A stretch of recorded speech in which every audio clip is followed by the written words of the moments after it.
Honorable Finance Minister has presented 9th consecutive budget on February 1st, 2026 for the financial year 2026 and 27. India is experiencing Goldilocks economy wherein inflation is low and growth is high. At the same time, global environment is unpredictable and uncertain, geopolitical tension. After geoeconomics declared by the Donald Trump, Indian international trade has decelerated. Amid of these challenges, Honorable Finance Minister expeditiously tried to align Indian economy with Vikasit Bharat by 2046. ఇది మొట్టమొదటి కర్తవ్య budget. అంటే ministry of finance ను north black నుంచి కర్తవ్య భవన్ కు shift చేశారు. ఇది మొట్టమొదటి కర్తవ్య భవన్ లో రెడీ అయినటువంటి బడ్జెట్ 2026-27. ఈ బడ్జెట్లో honourable finance minister Nirmala Sitharaman 3 కర్తవ్యాస్ అని డిక్లేర్ చేశారు.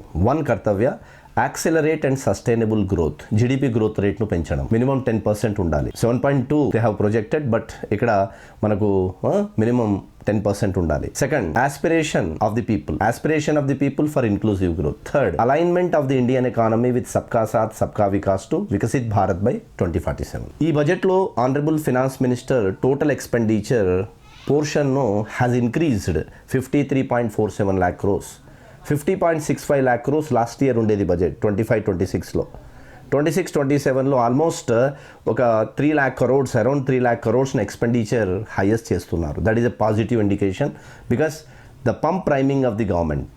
ఇది ఒక animal spirit among the business people. And more important thing, in this budget key takeaways కొన్ని ఉన్నాయి. ఈ కీ టేక్అవేస్ ను ఎట్లా అర్థం చేసుకోవాలి? See, the very first thing is what, ఈ బడ్జెట్ లో ఎకానమీ గురించి మాట్లాడతాను. ఫస్ట్, ఎకానమీలో ఎప్పుడైనా బడ్జెట్ గురించి మనం అధ్యయనం చేస్తున్నప్పుడు ఫిజికల్ కన్సాలిడేషన్ బడ్జెట్ లో ఉందా లేదా చూడాలి. ఈ బడ్జెట్ లో 26-27 బడ్జెట్ లో clear cut road map for physical consolidation. All imported goods what ever you have import, custom duty 50% reduce. Earlier 20 ఉండేది, ఇప్పుడు 10%.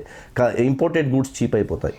ఇక్కడ ఒక కన్స్యూమర్ బెనిఫిట్ అవుతాడు. ఇది ఎకానమీలో కన్స్యూమర్ బెనిఫిట్లో. థర్డ్, వెరీ ఇంపార్టెంట్, ఇన్వెస్టర్ని ఎలా తీసుకోవాలి మనం. ఈ బడ్జెట్లో చూడండి, investor, the people who are investing in the share market, future మార్కెట్లో ఎవరైతే ఉన్నారో, ఆప్షన్ మార్కెట్లో ఎవరైతే ఉన్నారో వాళ్ళకు ఎక్కువ ట్యాక్స్ పెరిగింది. ఇమీడియట్లీ మీరు చూస్తే బడ్జెట్ షేర్ మార్కెట్లో నిఫ్టీ కానీ సెన్సెక్స్ కానీ డ్రాస్టికల్లీ డిక్లైన్ అయిపోయింది. రీజన్ ఏంటి? What is the reason? Because security transaction tax increase అయింది. ఇక్కడ ఫ్యూచర్ మార్కెట్లో మీరు చూస్తే సెక్యూరిటీ ట్రాన్సాక్షన్ ట్యాక్స్ 0.02% నుండి 0.05%కు పెరిగింది.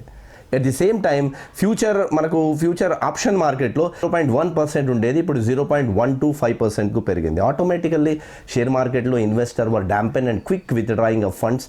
షేర్ మార్కెట్ డ్రాస్టికల్గా పడిపోతున్నది. సో మోర్ డీటెయిల్స్ మన క్లాసెస్లో అందుబాటులో ఉంటాయి.